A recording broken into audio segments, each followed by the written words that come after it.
Pues terminamos con esta tercera conferencia con Marc Gineda, a quien también le doy la bienvenida y el agradecimiento por compartir esta tarde. Debo decir que las presentaciones le correspondían a Marta del Vado, pero la pobre ya han visto que está tratando de cuidar la voz, a ver si mañana tenemos suerte de que puede hablarnos. Pero bueno, intento suplirla lo mejor que puedo. Bueno, Marc es licenciado en Comunicación por la Universidad de Navarra y comenzó su vida profesional en el periódico de Cataluña, del grupo del Diario Córdoba, para que se sitúen un poco, es el más conocido para nosotros. Y allí, pues bueno, empezó cubriendo una guerra civil en Argelia, luego estuvo como corresponsal en Moscú, en la Segunda Guerra de Chechenia, sobre el terreno. Ha sido corresponsal también en la guerra de Irak, en la de Afganistán, en la crisis de Darfur de 2004 y durante la ofensiva de Israel en el sur del Líbano. Además, es un colega profesor de máster universitario, en este caso sobre periodismo avanzado en la Universidad Ramon Llull, y compartió, y eso ya lo digo porque estuvo por aquí, en el seminario Julio Anguita Parrado, estuvo Ricardo García Villanova, recuerden que estuvo secuestrado en Siria y en Irak, perdón. No, en Siria. Y compartieron esa experiencia, que supongo que fue un poco algo que marca la vida de cualquiera. Bueno, además de esa anécdota, es un periodista muy reconocido y un analista, bueno, al que seguimos algunos y yo creo que del que aprendemos mucho en muchos temas, particularmente en ese espacio geográfico de Rusia, ¿no? Del que él nos va a hablar. El objetivo, como dijimos al principio de esta sesión de esta tarde, era ver un poco la desinformación en diversos espacios geográficos y él nos va a hablar de la desinformación rusa. Marc, muchas gracias por venir y adelante. ¿Me oís?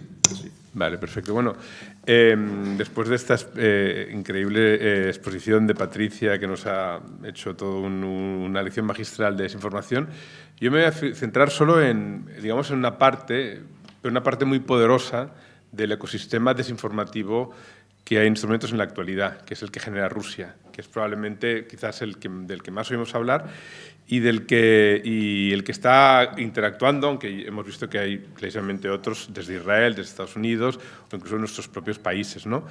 Pero yo creo que la desinformación rusa, como yo he subtitulado esta ponencia, es la nueva arma de destrucción masiva porque verdaderamente lo es y ha conseguido cosas que incluso nos empezarán a sorprender a mucha gente, ¿no? Rusia, otra cosa que voy a decir es que voy a hablar de desinformación rusa.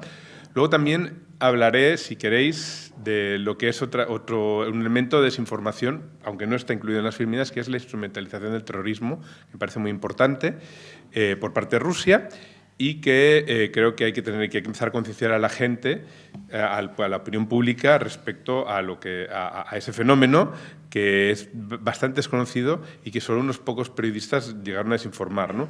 En cualquier caso, yo no quiero venir aquí a hablar de mi libro, solo quiero decir que si os interesan estos temas, este libro acaba de salir hace dos meses y medio, y bueno, estoy muy agradecido de ver que el libro ha tenido mucho impacto porque llevamos por la 6ª edición, ¿no? Y se llama Rusia contra el mundo, de Marc Gineda. Más de 2 décadas de terrorismo de Estado, secuestros, mafia y propaganda. Es decir, Rusia tiene varios métodos de guerra híbrida. La propaganda, vamos a hablar ahora de ello, pero hay otros como es la instrumentalización del terrorismo, y del cual os hablaré más tarde, y en el cual está incluido nuestro propio secuestro en Siria, y la utilización de mafias, de grupos de logias mafiosas, ¿no? Hasta el punto de que podemos decir que en Rusia el Estado se ha fusionado con el crimen organizado y es un Estado que gestiona su día a día como si fuera una logia mafiosa, ¿no? Vamos a empezar un poco por lo que es el corpus ideológico, digamos el doctrinario. ¿Qué es la propaganda rusa y quién es el gran artífice, el gran ideólogo de la propaganda rusa? Bueno, pues el señor Valery Gerasimov. ¿Cómo pasó la filmina? Ahí es que yo creo que se tendrá aquí, ¿no? Ahí, exacto. Este señor se llama Valery Gerasimov, es el jefe del Estado Mayor del ejército ruso Es una persona que ha estado ahí, lleva años, en estos momentos sigue siendo el jefe del Estado Mayor, y es una persona que hace ya mucho tiempo, antes incluso de que Rusia se embarcara en guerras internacionales, incluso en Siria, él llegó a elaborar una teoría. Una teoría, es decir, Rusia, él como jefe del Estado Mayor del Ejército, entiende que su ejército, como se ha demostrado en Ucrania, es un ejército con muchísimas carencias, ¿no? Y que no tiene la capacidad de rivalizar, evidentemente, con superpotencias como Estados Unidos, incluso ya hablemos como China. Entonces, él ha llegado a decir que, clarísimamente, esta es la frase, ¿no? El valor de los medios no militares para lograr fines políticos no solo se ha incrementado, sino que en ciertos casos excede la efectividad de las armas. ¿Cómo es esto? Es decir, yo, un objetivo militar, consigo obtenerlo mediante métodos no militares, ¿no? Pues hay muchísimos, y además muchísimos que en estos momentos están marcando hoy en día la agenda internacional. Vamos con el primero. Elecciones del 2016 en Estados Unidos. Esas elecciones, o sea, hoy hay un consenso clarísimo, que es que sin la ayuda de Rusia, Trump no habría llegado al poder. Si la coordinación que hubo entre Trump y Rusia es un delito, eso es algo que es debatible. Es algo que quizás en Estados Unidos no se llega al consenso de si verdaderamente lo fue o no lo fue. Lo que es digamos impugnable, no impugnable, es el hecho de que sin el empuje de Rusia, Trump probablemente no habría llegado a la presidencia. ¿Por qué? Tenemos que 140 millones de ciudadanos estadounidenses, esto está certificado, es una cifra certificada, a través de Facebook consumieron anuncios pagados por Rusia, donde se azuzaban los temas que interesaban para la narrativa de Trump de crear, es decir, el racismo, que hacen el odio al migrante, que digamos que empujaban los postulados y los planteamientos de Trump en esta campaña, ¿no? Es debatible hasta qué punto, qué es lo que pretendía Rusia, ¿no? Los expertos todavía no se han puesto de acuerdo si Rusia verdaderamente quería que Trump llegara al poder o si Rusia verdaderamente no tenía claro que Trump pudiera llegar al poder, pero sí quería un escenario en el cual Hillary Clinton, que era una persona a la cual el establishment, la élite rusa, despreciaba profundamente por el hecho de ser mujer y por el hecho de que veían en ella, como secretaria de Estado, a la persona que había estado azuzando revoluciones democráticas en el espacio postsoviético, ¿no? Lo que sí que querían, como mínimo, clarísimamente era una elección en la que pudiera ser contestada por una persona como Trump y que fomentara la polarización, ¿no? Entonces, bueno, yo me inclino quizás por lo primero, no se esperaban la victoria de Trump, porque la reacción que hubo cuando Trump fue elegido en el 2016, con esta sorpresa tan grande que nos llevamos todos, en la Duma, que es la Duma del Parlamento ruso, digamos que fue acogida la noticia con mucha euforia, porque veían en Trump un aliado. Sin embargo, digamos, los cabezas pensantes, los verdaderos decisores de los que verdaderamente decían la política rusa, que era el Kremlin y particularmente pues, el presidente Vladimir Putin, reaccionaron con mucha más cautela. Nos habremos pasado. Y bueno, la elección de Trump tuvo un efecto positivo en el sentido en que por primera vez se empezó a hablar de injerencia rusa, de interferencia rusa. Pero es que antes había habido más interferencias que pasaron totalmente en vano. Esta. Referéndum de Brexit del Reino Unido del 2016. Otro de los digamos, acontecimientos que han marcado la agenda internacional en los últimos años, que muy probablemente no hubieran sucedido si no hubiera habido interferencia rusa. En este caso hubo varias vías, ¿no? Una de ellas, clarísimamente, fue que el Nigel Farage durante los meses previos al referéndum para el Brexit, que todo el mundo pensaba que iba a ganar David Cameron y que todo el mundo pensaba que iba a ganar la campaña a favor del sí, de permanecer en la Unión Europea. El señor Nigel Farage constantemente estuvo apareciendo en RT en inglés. Constantemente. Además, es algo que ni siquiera se oculta. Es decir, Nigel Farage se ha hecho rico a base de aparecer en RT. O sea, tiene, de hecho, una de las grandes controversias que se generaron en el Reino Unido fue los bancos se negaban a aceptar el dinero, la fortuna que había generado Nigel Farage a raíz de sus apariciones en RT. Pero va todavía va más lejos todavía. Tenemos un señor que se llama Aaron Banks, empresario británico. Sabemos que donó 8 millones de libras a la campaña. Este señor es un empresario minero de Sudáfrica. No tenía ese dinero. Su actividad empresarial no le permitía, en principio no le permitía realizar una donación como la que realizó. ¿De dónde viene este dinero? Hay informaciones sacadas por la prensa británica, pero ya fue tarde cuando ya digamos que se expuso todo, que el señor Aaron Banks, que por cierto está casado con una ciudadana rusa que en principio era una chica muy guapa, que además se llegó a casar con un hombre mayor y enseguida se divorció, o sea, un prototipo de persona rusa, de mujer rusa que desgraciadamente existen, que utiliza pues eso, su belleza para seducir. Y entonces, pues bueno, pues este señor además, hay entradas y salidas a Rusia que no están registradas y llegó a hablar con empresarios del sector de minería en Siberia de negocios conjuntos, ¿no? Entonces está claro que ese señor, aunque no se ha podido demostrar y no ha podido ser encausado, y además encausar a una persona que está digamos, representando el sentir mayoritario de una parte de la población, como es el voto a favor del Brexit, digamos que el Reino Unido prefirió optar por tirar adelante. Para que veáis ese punto, el Reino Unido fue objetivo de las campañas de interferencia rusas mucho antes de que llegara el Brexit. Cuando el último gobierno laborista está a punto de... Eso es un caso, me contó un amigo mío, se llama Nigel.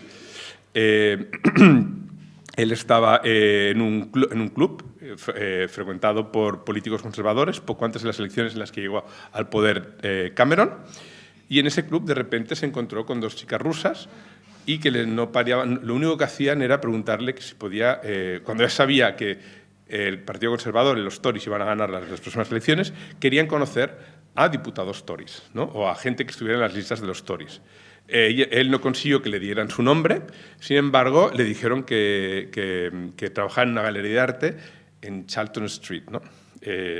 Mi amigo fue al día siguiente a Charlton Street y no había semejante galería de arte. En Rusia, una de las cosas que tenemos, que conocemos y cómo funciona el país, es que existen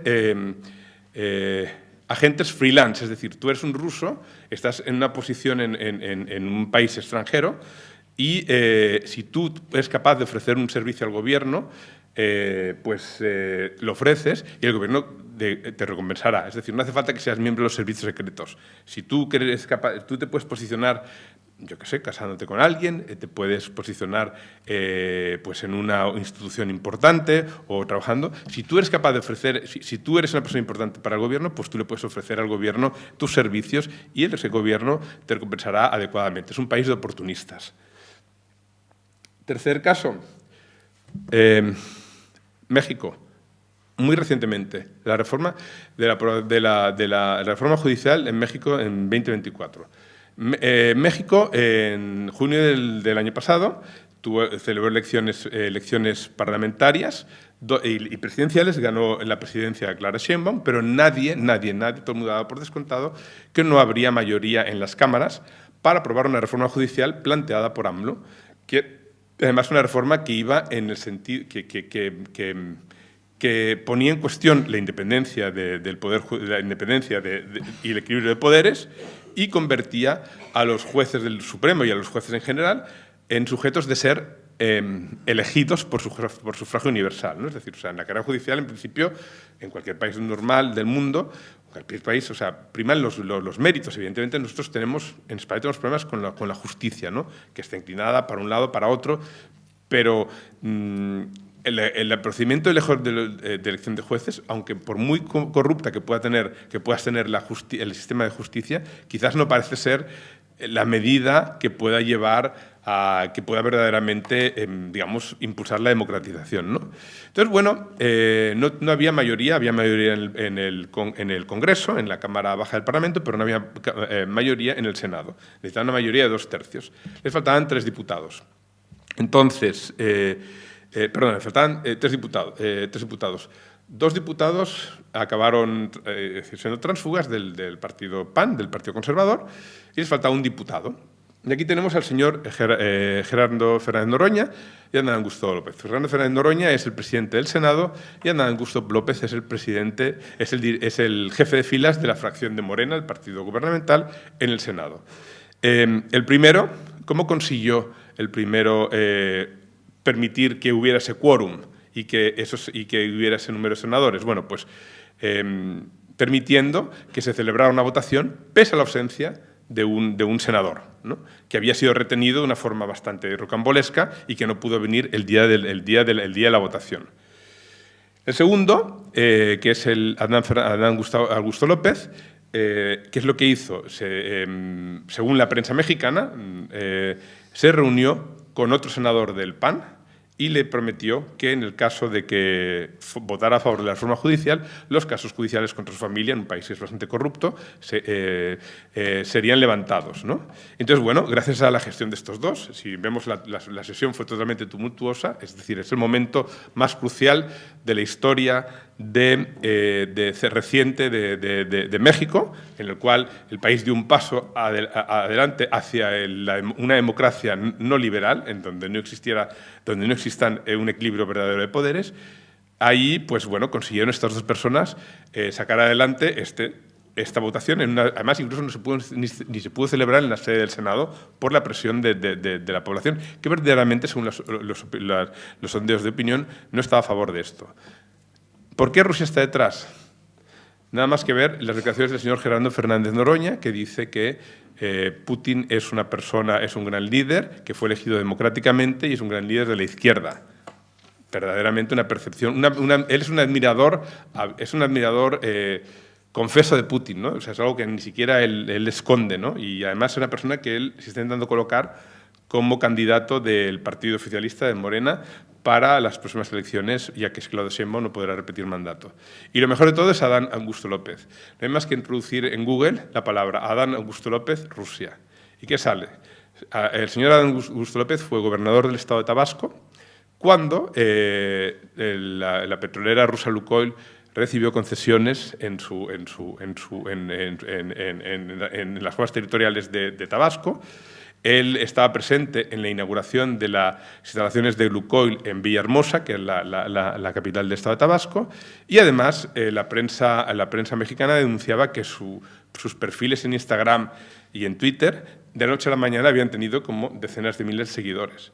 Eso es un síntoma claro de cómo Rusia impulsa en los medios a figuras que le son proclives, ¿no?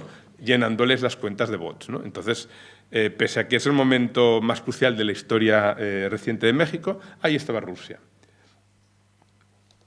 El siguiente... perdón. No sé qué he hecho. Algo. Espera. A ver si... Vamos a salir de aquí. Y ahora nos vamos aquí. Y evidentemente no podemos dejar este tema de la unidad de Gerasimov. Tuvo menos éxito que los otros 3 ejemplos precedentes, porque no hubo independencia de Cataluña, pero hubo injerencia rusa bastante potente, ¿no?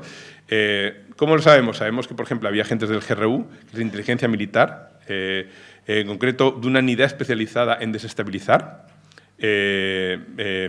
Antes del propio referéndum.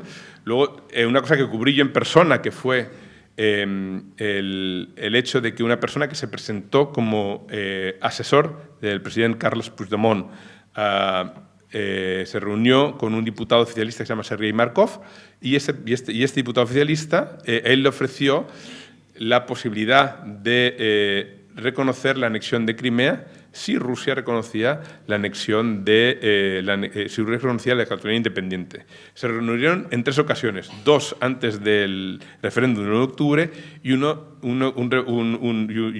ocasión después del referéndum del 1 de octubre. Evidentemente, Rusia, que tiene 20 Cataluñas en su territorio, no dijo que sí outright, o sea, rápidamente, pero sí que, por ejemplo, sabemos que en esas fechas apareció en Barcelona el presidente de la República de Osetia del Sur, que es una de las repúblicas no reconocidas cuya independencia Rusia fomenta, que en realidad es un territorio que pertenece a Georgia, ¿no? Entonces, bueno, ¿cómo se materializa todo? Vamos a... Ahí. He vuelto a hacer. Lo he vuelto a hacer. Me voy a poner yo a tu lado. Vale. Así tú me dices cuando pasa. Ahora hay que poner un vídeo. Bueno. Tenemos aquí. El siguiente filmina y ya el vídeo, vale. Este vídeo está en ruso, pero bueno, oírlo un poco. Но, как говорили классики, дырку ты получишь от бублика, а не нашу королеву Марго. Когда демократические режимы все запретили, Esta señora es Margarita Simonial, directora de RT. И что делать-то в этой ситуации? RT es la televisión Работать партизанскими gubernamental rusa. тропами, что мы и делаем. Партизанскими тропами это что значит? Не могу вам рассказать, иначе нам и партизанские тропы закроются. Нормально все. Нормально. Вот посмотрите сегодня. Возмущался страшно Шпигель, что все больше немцев поддерживают Россию в этой спецоперации. Значительно больше, чем в апреле. И это плод тайной дезинформации, которую проводит Россия. Vale, bueno, esta mujer es, digamos, una persona que está acusada formalmente en Estados Unidos, es la directora de RT, que es la cadena de televisión propagandista, que está prohibida, está vetada en territorio de la Unión Europea, está vetada en territorio de Canadá y está vetada en territorio de Estados Unidos. ¿Qué es lo que dice? Dice en esta entrevista, ¿qué vamos a hacer ahora que RT ha sido vetado en territorio de la Unión Europea? Que los Estados democráticos prohíben. Y dice, я работаю партизанскими тропами, que quiere decir, yo estoy trabajando con tropas partisanas. Es decir, ella considera que ha conseguido colocar en la retaguardia, los partisanos durante la Segunda Guerra Mundial eran la gente que se colocaba en la retaguardia del territorio ocupado por los nazis y saboteaban desde allá a las tropas nazis, ¿no? Entonces, ella, recuperando esta figura de las tropas partisanas, dice, «Я работаю там партизанскими тропами», que quiere decir, yo trabajo ahí con tropas partisanas. Entonces, ella dice, entonces le pregunta el entrevistador, explíquese un poco más. Dice, no puedo explicárselo. Lo único que le diré es que hoy mismo el presidente del Bundestag acaba de reconocer que hay más personas que están apoyando la operación especial, que es la militar de Rusia en Ucrania, que es digamos, el nombre que ha recibido la guerra en Rusia, ¿no? Y esto es debido a la secreta desinformación rusa. Es decir, ella se está vanagloriando de que gracias a sus métodos están en Alemania el apoyo al envío de armas y el apoyo a Ucrania se está reduciendo, ¿no? ¿Por qué lo hace esto? Bueno, pues aparte de ser bastante bocazas, porque verdaderamente si esto lo está haciendo, evidentemente gente como yo lo vamos a seguir y lo vamos a denunciar y lo vamos a explicar públicamente, lo está haciendo porque fundamentalmente le gusta marcarse puntos delante de Putin. Entonces, pues bueno, dijo esto. Vamos a ver quién puede ser una tropa partisana en España. Aquí la tenemos. Ina Finogénova. Esta chica es una persona que trabajaba, era la redactora jefa de la página web en español de RT. Una vez que ella, evidentemente, durante todo el inicio de la guerra, ella calentó clarísimamente el conflicto con las narrativas bastante exageradas, por no decir falsas ya. En un momento tuvieron de que Ucrania estaba llena de grupos ultraderechistas que acampaban a sus anchas. Eso tuvo su razón de ser en 2014. Es cierto que existía un batallón de Azov que tenía una ideología claramente ultraderechista, que digamos que en ese caos se movía con bastante libertad, pero desde el 2014 hasta el 2022 el gobierno emprendió una serie de pasos que hicieron que el batallón de Azov se insertara en el ejército y que perdiera bastante su carga ideológica. El hecho de que las narrativas ultraderechistas no calan en Ucrania, desde luego mucho menos que en cualquier otro país europeo como Polonia o como Rumanía en estos momentos, lo vemos en los números. Es decir, ni siquiera la principal fuerza política ultraderechista en Ucrania no consigue superar la barrera del 3% que le permita entrar en el Parlamento. Entonces, bueno, evidentemente ultraderecha es, pero decir que en Ucrania, campanas a sus anchas, fuerzas ultraderechistas, es totalmente dar una justificación a la guerra, ¿no? ¿Qué pasó con esta chica? Bueno, pues esta chica desapareció cuando empezó la guerra, después de burlarse abiertamente de la gente que anunciaba la guerra, y apareció en Madrid al cabo de un mes y dijo que estaba en contra de la guerra y que no quería participar de la propaganda. Pero en el mismo discurso, es una pena no lo he traído, tenía que haber traído, en el mismo discurso en el cual ella anunciaba su salida de RT, ella que decía, no voy a entrar si URT hacía o no hacía propaganda, lo que sí os voy a decir es que aquí hay mucha propaganda y que no sé qué, y cargaba contra una de las principales, y hacía suya una de las principales exigencias del Kremlin respecto a la guerra de Ucrania hacia Occidente, que es que dejaran de enviar armas, ¿no? Entonces, es un pacifismo un poco extraño, ¿no? O sea, es decir, y sobre todo bueno, evidentemente parece que ella dice que estoy contra la guerra, pero sigo defendiendo de forma algo más subliminal las demandas y las narrativas rusas respecto al conflicto. Vamos adelante. ¿Cómo podemos entender las contradicciones de Madame Afinogenova, ¿no? Aquí os he puesto 3 ejemplos. Ella era, digamos, redactora jefa de la página web, vicedirectora de la página web en español, ¿no? ¿Cuándo se publicó esta primera noticia, que os voy a señalar, de RT en español? Sonidos de disparos mientras la policía carga contra un grupo de manifestantes. Esto, os fijáis en la fecha, 1 de octubre del 2017. ¿Qué pasó en el de octubre de 2017 en Barcelona? El referéndum. Fijaros el impacto de este tuit. 4.272 retweets, casi 2.000 me gusta, ¿no? Imaginaos el impacto de este tuit en el ambiente eléctrico en Barcelona en esos momentos. ¿Hubo en algún momento disparos en Barcelona el 1 de octubre? No. Pues eso se publicó en el medio que estaba siendo codirigido por esta persona que en este momento está trabajando en España, ¿no? El mapa es este mapa. Países, digamos, el mapa principal es una pena que no lo haya podido capturar porque se ha sido borrado. Hay que reconocer, o sea, RT, cuando INA se instaló en Barcelona, ha borrado aproximadamente 30.000 tweets publicados en esos días. Entonces, bueno, para que veáis un poco que todo este material hemos conseguido a base de rastrear mucho, ¿no? Países europeos que han manifestado algún tipo de apoyo oficial a Cataluña. En realidad, el título inicial era países europeos que han manifestado apoyo oficial a Cataluña. Y vemos aquí el Reino Unido, Irlanda, Suiza, Bélgica, Eslovenia, Noruega, prácticamente la mitad de Europa. O, digamos, una parte bastante significativa, ¿no? Pero aquí había trampa, evidentemente. ¿Qué es lo que ellos consideraban como apoyo oficial? Y luego entiendo que se modificó el titular, creo recordar a instancias tras la protesta de la Embajada Española, entonces ellos lo pusieron algún tipo de apoyo oficial. ¿Qué es un apoyo oficial para ellos?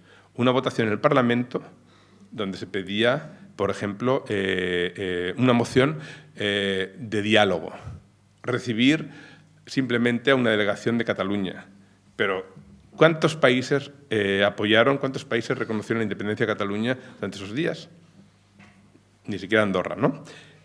Imaginaos el impacto de este mapa en un ambiente totalmente eléctrico, dominado por las emociones y dominado por el sentimiento de represión de la parte de la sociedad catalana que no se siente española, ¿no? Es una forma de azuzar y de empujar al conflicto, ¿no? Y esto yo creo que es importante porque un poco revela un poco lo que es RT. RT no es... O sea, cualquier televisión gubernamental siempre está... mucha gente que defiende RT dice, no, es que cualquier televisión pública siempre está escorada a favor del gobierno. Entonces sí, evidentemente, pues en la televisión española, cuando hay un gobierno, se escora a un lado, luego se escora hacia otros cuando hay otro gobierno. Evidentemente, Al Jazeera tiene o sea, claramente jamás vas a ver noticias sobre abusos de población migrante en Qatar y vas a oír pues eso, noticias positivas respecto al gobierno, ¿no? Pero RT es algo muy significativo, que no tiene ni siquiera un ideario, no tiene ni siquiera una cosmogonía, no tiene una línea editorial. Es simplemente una herramienta al servicio del Estado. Entonces es muy fácil encontrar cuando comparas la cobertura de RT en inglés y en alemán y te das cuenta de que está vinculada con la ultraderecha y en contra de la inmigración y en cambio en español, con una audiencia fundamentalmente en Latinoamérica, digamos, también adquiere una vertiente bastante antisistema, pero siempre desde el punto de vista de la izquierda, ¿no? Con un discurso muy diferente. Entonces, esta noticia me parece interesante, también se publicó. Nosotros, por capturas de pantalla, sabemos que Finogénova estaba al frente de RT, de la página web, al menos desde diciembre de 2016, ¿vale? Entonces, esta noticia, que fue publicada en 2017, se refiere a una ley que fue aprobada por la Duma, una ley muy criticada. Era una ley que legalizaba la violencia familiar, siempre y cuando se produjera en una ocasión al año y no produjera ni vertido de sangre ni ruptura de huesos. Y en cambio, entonces, bueno, fue una ley muy criticada, evidentemente. Era una ley en sentido claramente, pues, digamos, que restringía los derechos de las mujeres, y evidentemente una ley que si la vicedirectora de RT pues hubiera sido consecuente, te habría cuenta de que está en Podemos en estos momentos, pues habría tenido que condenar, ¿no? Pues el titular era el siguiente: mitos y verdades sobre la ley rusa de la bofetada. El contenido fundamentalmente lo que hacía era exculpar o, digamos,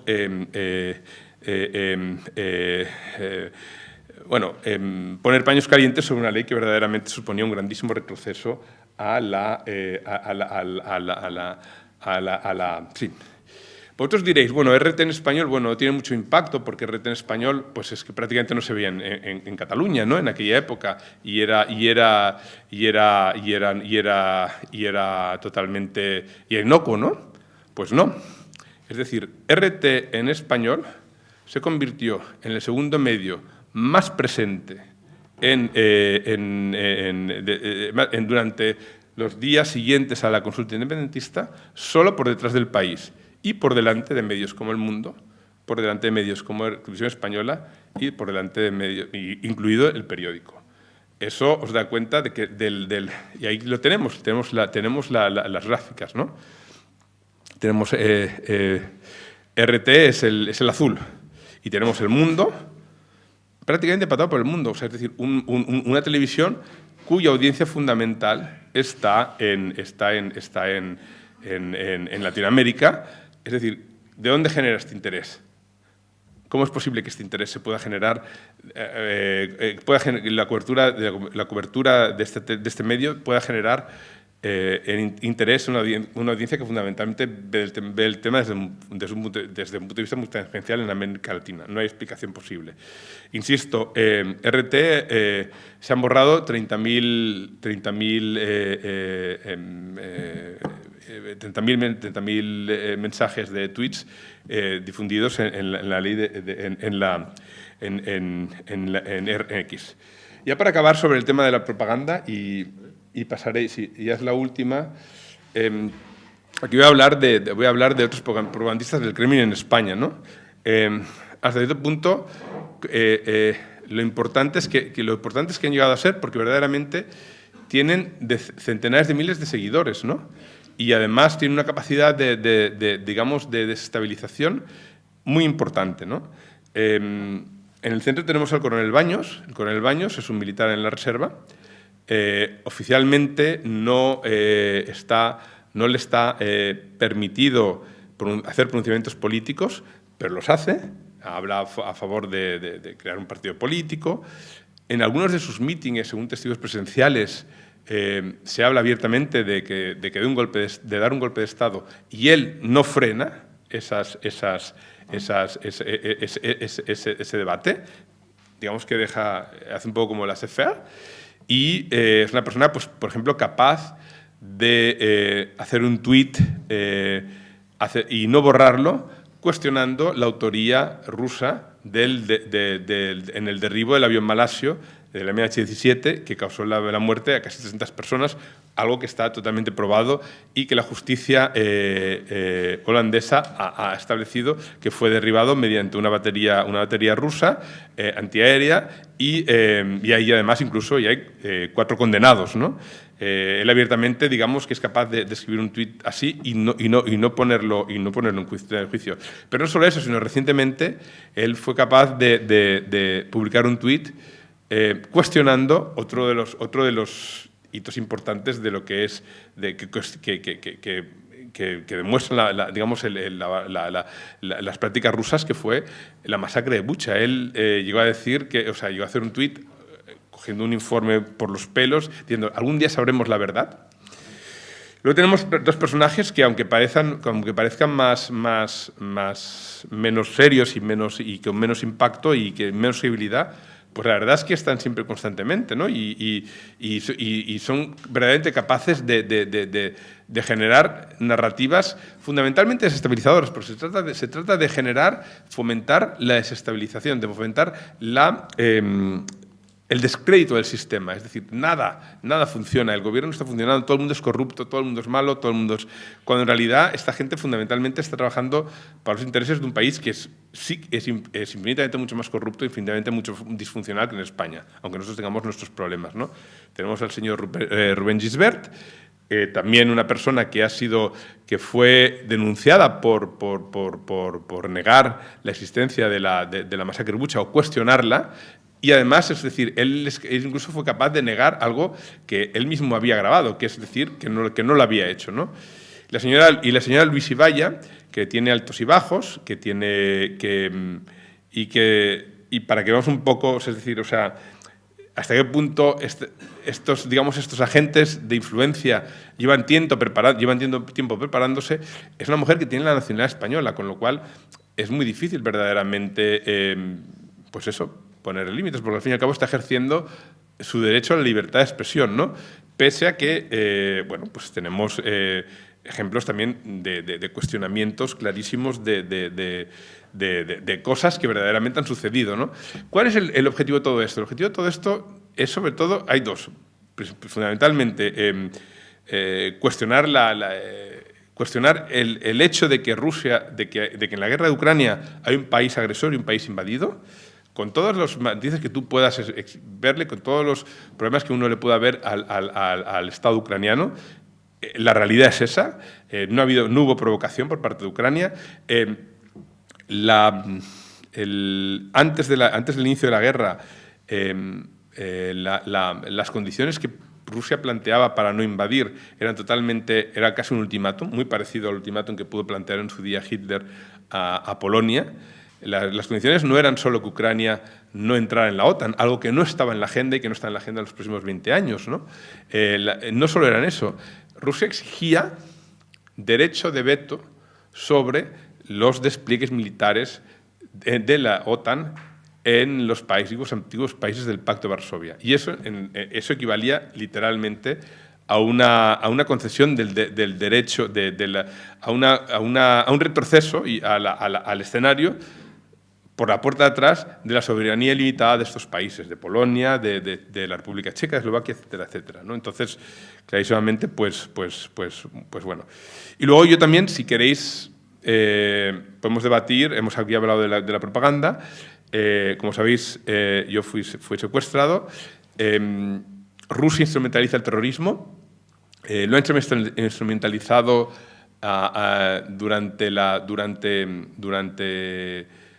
dentro de sus fronteras. Putin lo ha instrumentalizado para consolidarse en el poder. Putin llegó al poder con una serie de atentados que fueron orquestados por el FSB, prácticamente nadie lo duda. Esos atentados provocaron la muerte de 300 personas y permitieron a Putin, que era entonces primer ministro, aparecer como una persona decisiva y firme y lanzar la Segunda Guerra de Chechenia y ser elegido al cabo de pocos meses como presidente de Rusia, ¿no? Eso es algo que esa instrumentalización del terrorismo es algo que se ha ido repitiendo a lo largo de los 25 años que lleva Putin en el poder. Sin ir más lejos, sabemos, por ejemplo, porque Ana Politkovskaya lo demostró, que en una crisis de rehenes que tuvo lugar en el Teatro Dubrovka, no sé si os acordáis todos, que sucedieron, donde casi 400 personas fueron tomadas como rehenes por un grupo armado, había un infiltrado ruso, habían infiltrado a los agentes de servicios rusos, con lo cual eso quiere decir que el Estado ruso sabía la existencia de esa toma de rehenes y no hizo nada por evitarla, ¿no? Y entonces, y muchos ejemplos más. Lo digo porque es importante, porque en estos momentos entramos en un escenario en el cual Europa estamos solos ante una potencia hostil situada en la frontera oriental que tiene buenas relaciones, parece que tiene buenas relaciones y buena comunicación con nuestro principal aliado, que es Estados Unidos, y en la cual se están sucediendo atentados terroristas. Hay sospechas e investigaciones en curso, pero sobre todo la última información se produjo hace pocos días, cuando Alemania oficialmente reconoció que las fuerzas de seguridad alemanas investigaban algunos de los incidentes que han tenido lugar antes de las elecciones, en concreto las elecciones europeas, un acuchillamiento que tuvo lugar en la localidad de Mannheim, que había una implicación extranjera, evidentemente refiriéndose a Rusia. ¿Por qué Rusia puede estar interesada en incitar actos terroristas en países como Alemania, como en países como Francia? Pues por una razón muy sencilla. Cada vez que hay un atentado terrorista, el tema de la migración vuelve a estar en el centro del debate electoral y automáticamente fuerzas ultraderechistas, como es Alternativa por Alemania o el partido de Marine Le Pen, suben en los sondeos. Y, oh casualidad, son partidos que apoyan de una forma más o menos directa o indirecta a Rusia. Entonces, bueno, yo creo que es importante empezar a plantear el debate en estos términos y entender qué tipo de amenazas nos enfrentamos en los próximos años. Bueno, lo dejaré aquí.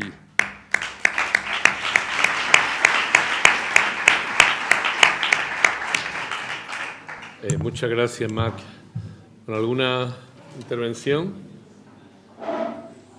A mí sí me gustaría plantear una cuestión, bueno, es un poco de pedagogía también, ¿no?, para los estudiantes. Bueno, lo primero es, para que me confirme, que cuando ayer daba la impresión de que Rusia, alguien lo metía dentro del paquete de los países comunistas o de izquierda, Rusia no es un régimen comunista y no es un régimen de izquierda, eso que quede meridianamente claro, ¿no? Bueno, yo he vivido 11 años en Rusia y no hay, es decir, Rusia es una mala copia del capitalismo, en el sentido en que en Rusia solamente la gente que la economía es privada, evidentemente, no hay, las empresas públicas son bastante limitadas, pero sobre todo es un lugar en el cual, para hacerte rico, para ser un empresario de éxito, tienes que tener conexiones con el poder. Es lo que se dice un capitalismo de amigos, proxy capitalism. Pero también yo diría, sobre todo, que es un país en el cual el crimen organizado se ha fusionado con el Estado. Sabemos, por ejemplo, que por investigaciones de la Policía Española, cuando fue detenido un mafioso que se llama Gennady Petrov en Mallorca, a partir de las conversaciones, sabemos que el entorno de ese mafioso dio el visto bueno al nombramiento del que es el presidente del Comité de Investigación en Rusia, que se llama Bastrikin, que es el equivalente al fiscal general. Es decir, o sea, imaginaos que el fiscal general en España es aprobado por un líder del AMPA. Entonces, está fusionado, eso está claro. También sabemos, por ejemplo, que Putin, cuando estaba en San Petersburgo, era teniente de alcalde, tuvo negocios con la mafia. Pero yo, sobre todo, lo que voy a decir es que en Rusia es un país que tiene una fachada, digamos, conservadora, donde los debates que se mantienen en la Duma son debates que harían las delicias de partidos como Vox. Por ejemplo, el tema del que hemos hablado de la violencia familiar, el tema de otros temas claros como limitación a la libertad de expresión, etcétera.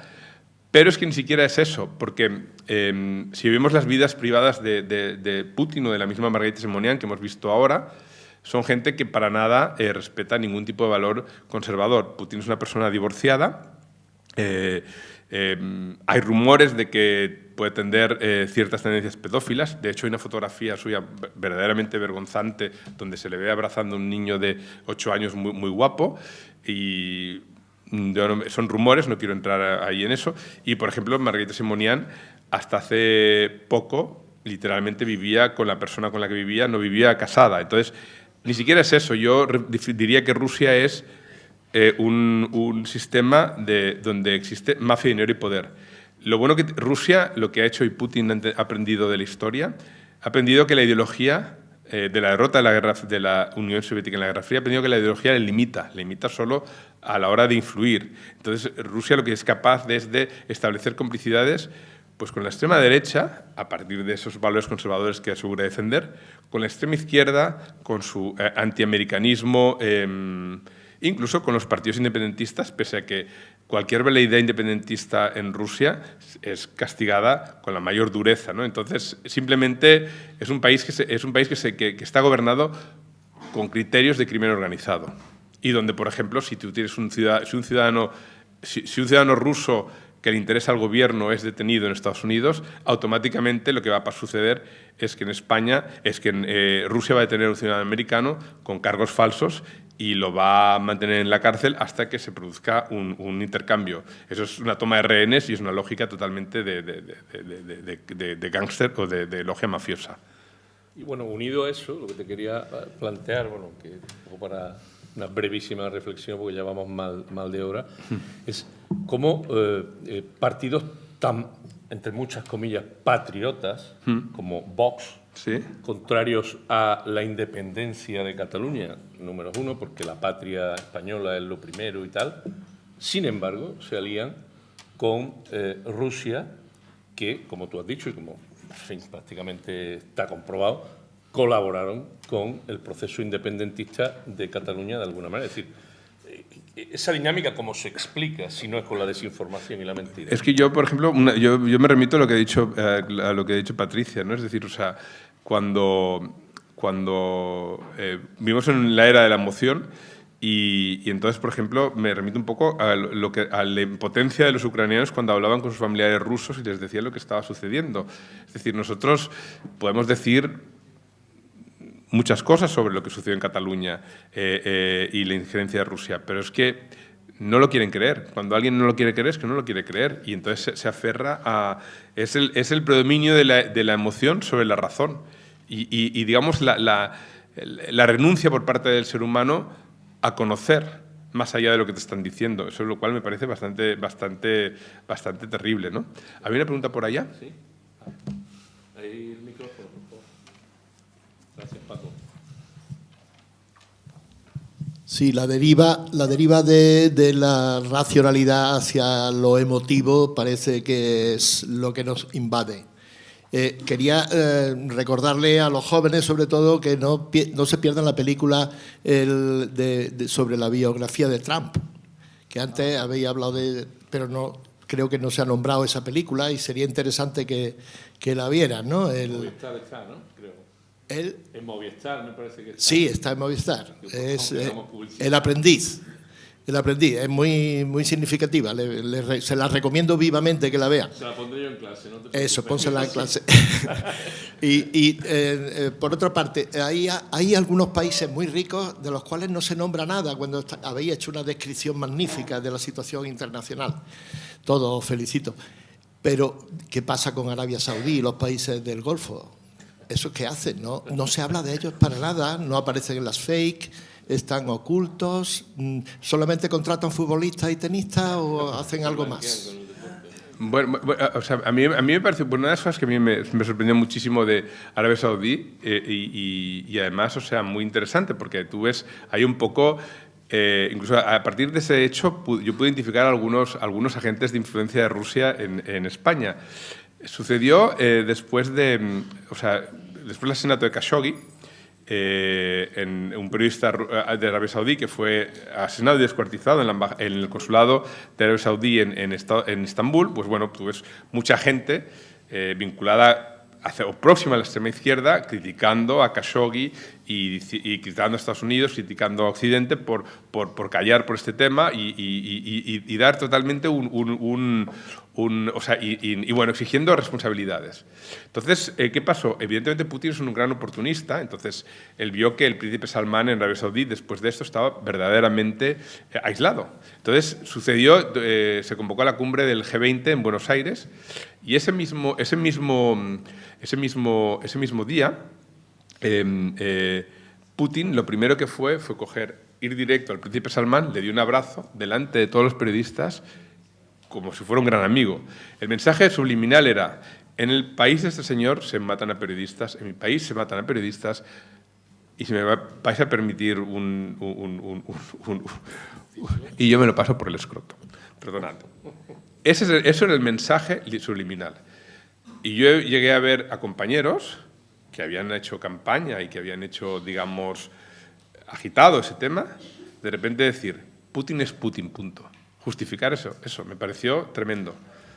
Me pareció absolutamente tremendo. Entonces, Arabia Saudí, yo pienso que en estos momentos prefiere estar en un segundo plano y Emiratos, clarísimamente, es como especie de el lugar donde todo el mundo puede hacer lo que quiera. O sea, es decir, allá hay gente de Wagner y se mantiene al margen de los conflictos internacionales y están un poco a la... O sea, yo creo que en estos momentos donde los países importantes, los países poderosos, Israel, China, Rusia, Estados Unidos, intentan expandir su poder, esta gente fundamentalmente se dedica a estar un poco al margen y a que no les salpique. Ello no quiere decir, por ejemplo, que evidentemente Arabia Saudí tiene una responsabilidad muy importante en la falta de control que ha habido sobre sus fundaciones religiosas que financian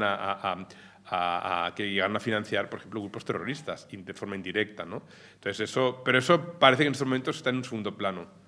Y este grupo, este ecosistema del que habéis estado hablando ayer y hoy tan bien y tan interesantemente, con respecto al tema del cambio climático, ¿no lo consideran ni siquiera como hacer algo, aunque sea por hacer negocio de lo que supone el cambio climático?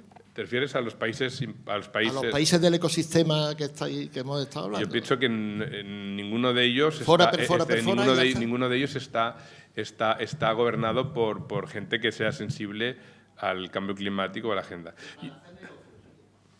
Y una cosa que sobre Rusia, yo quiero recomendar vivamente una película que se llama Mr. Jones, que es la historia de un periodista estadounidense que fue a Rusia en la Rusia de los años 30, en la Unión Soviética de los años 30 bajo Stalin, y que fue la primera persona que denunció públicamente el Holodomor, que es el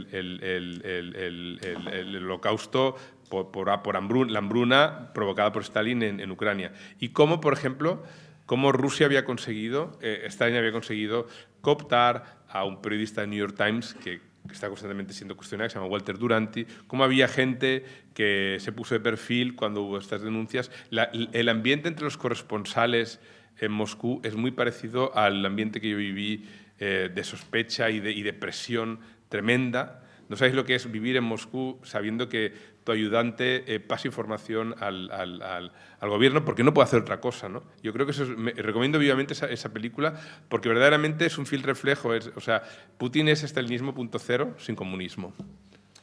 Bueno, Mar. Añadir una cosa, hago de portavoz también de Marta, que está sin voz, precisamente sobre el caso de Arabia Saudí, ¿no? Y cómo Salman también está aprovechando la crisis de Gaza para presentarse y lavar su imagen como gran negociador internacional, ¿no? Que ya es como el paroxismo del cinismo internacional, y cómo ha utilizado el fútbol con Qatar y demás para lavar su imagen, cómo en los últimos años ha sido normalizado después del asesinato de Khashoggi en el plano internacional. Emiratos Árabes Unidos es súper interesante también, por ejemplo, en Marruecos, tras el terremoto, cuando el rey de Marruecos rechazó la ayuda de países europeos, a los pocos días preparó la llegada de la ayuda de Emiratos Árabes Unidos con una caravana que hizo un espectáculo de demostración de geopoder, ¿no? De geoestrategia, donde llegaron los soldados de Emiratos Árabes Unidos y se paseó por la zona más afectada como ostentación de poder de estos son nuestros aliados, no necesitamos la ayuda de España y sobre todo no necesitamos la ayuda de Francia, ¿no? Y después en la inundación de Derna, donde también la pude cubrir, exactamente lo mismo. Emiratos Árabes Unidos hizo un despliegue de demostración del poderío que tenía, o sea que hay muchos planos en los que se juega también, ¿no? Esa demostración de poder. Y en el caso de la guerra de Sudán es fundamental el papel de Emiratos Árabes Unidos entregando armas a los paramilitares y demás. O sea que es una zona que se ha convertido en aliada en la sombra nuestra, ¿no? Y donde se está jugando un papel absolutamente criminal de normalización de ese cinismo, ¿no? Del que hablábamos. Bueno, pues muchas gracias por este apunte final, ya que tú eres la experta en esa región. Y bueno, nos vemos mañana a las 11 en la tercera y última jornada.